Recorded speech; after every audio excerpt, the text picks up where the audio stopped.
1 Korintus pasal 3. Orang Korintus bertabiat daging, bayi-bayi rohani. Ayat 1, Saudara-saudara, saya tidak dapat berbicara kepadamu seperti kepada orang yang rohani, melainkan seperti kepada orang yang bertabiat daging, seperti kepada bayi-bayi di dalam Kristus. Saya memberi kamu minum susu, bukan makanan keras, karena kamu belum dapat menerimanya, bahkan sampai saat ini pun kamu belum dapat menerimanya. Karena kamu masih bertabiat daging, sebab jika di antara kamu ada dengki, perselisihan dan perpecahan, bukankah kamu bertabiat daging dan kamu berjalan secara manusiawi? Jika seorang berkata, saya dari pihak Paulus, dan yang lain berkata, saya dari pihak Apolos, bukankah kamu bertabiat daging? Rekan-rekan sekerja Allah. Ayat 5, lalu, siapakah Paulus itu dan siapakah Apolos itu? Mereka hanya pelayan-pelayan yang olehnya kamu menjadi percaya, seperti yang diberikan Tuhan kepada setiap orang. Saya menanam, Apolos menyiram, tetapi Allah yang menumbuhkan. Sebab itu baik yang menanam maupun yang menyiram, bukan apa-apa, melainkan Allah yang menumbuhkan. Baik yang menanam maupun yang menyiram, itu sama, dan setiap orang akan menerima pahalanya masing-masing, sesuai dengan pekerjaannya sendiri-sendiri. Karena kami adalah rekan sekerja Allah, kamu adalah ladang Allah dan bangunan Allah. Mutu pelayanan setiap orang akan diuji.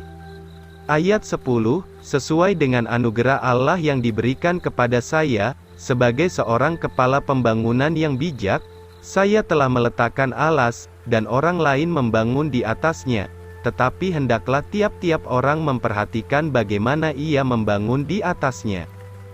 Karena tiada seorang pun yang dapat meletakkan alas yang lain, kecuali alas yang telah diletakkan, yaitu Yesus Kristus. Maka, jika seorang membangun di atas alas ini dengan emas, perak, batu mulia, kayu, rumput kering, jerami, maka pekerjaan setiap orang akan menjadi kentara, karena hari itu akan menyatakannya, sebab hal itu akan dinyatakannya dengan api, dan api itu akan menguji apa jenis pekerjaan masing-masing orang itu. Jika pekerjaan seseorang yang dibangunkan di atas alas itu bertahan, ia akan menerima pahala. Jika pekerjaan seseorang terbakar, ia akan menderita kerugian, maka ia sendiri akan selamat, tetapi seperti menerusi api. Kita adalah bait Allah. Ayat 16, tidakkah kamu ketahui bahwa kamu adalah bait Allah, dan Roh Allah diam di dalammu?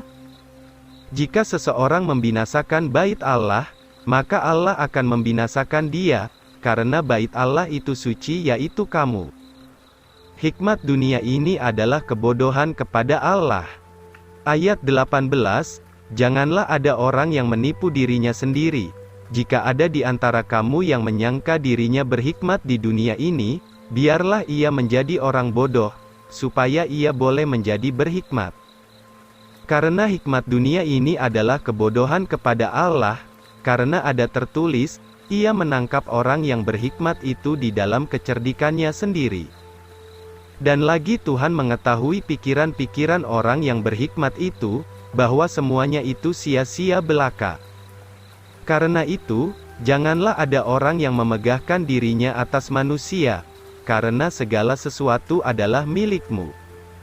Baik Paulus, Apolos, atau Kefas, atau dunia, atau hidup, atau mati, atau hal-hal yang sekarang, ataupun hal-hal yang akan datang, semuanya adalah milikmu. Dan kamu adalah milik Kristus, dan Kristus adalah milik Allah.